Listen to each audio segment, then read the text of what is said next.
ay rated SPG. Striktong patnubay at gabay ng magulang ang kailangan. Maaaring may masiselang tema, lengguwahe, karahasan, sexual, horror o droga na hindi angkop sa mga bata.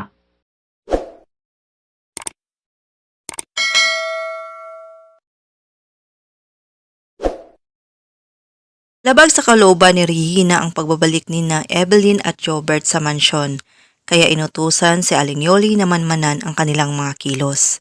Ayon pa sa kanya, kailangan niya umano mahanapan ng kasiraan ang mga ito para mapilitan si Greg na palayasin sila. Sa kabilang banda naman, makakadalo si Marge sa open house party ni Paulo sa menagerie. Sobrang na-insecure naman si Thea dahil hindi nga niya masolo si Paulo. Sasabihan ni Thea si Marge na presentable umano siya pero hindi niya sure if kaya niya pa bang makipagsosyalan dahil kinakalawag na umano siya sa bahay at sa ospital. Hindi naman nagpatinag ang ating bida, sinabihan si Thea na walang manners at kung ano-ano pa. Napahiya nga si Thea sa sinabi ni Marge.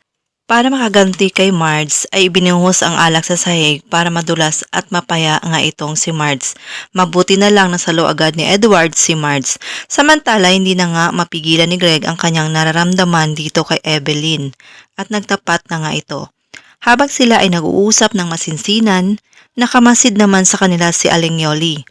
Nagulat nga ito sa kanyang nakita at nasambit na may ginagawang milagro umano si Evelyn.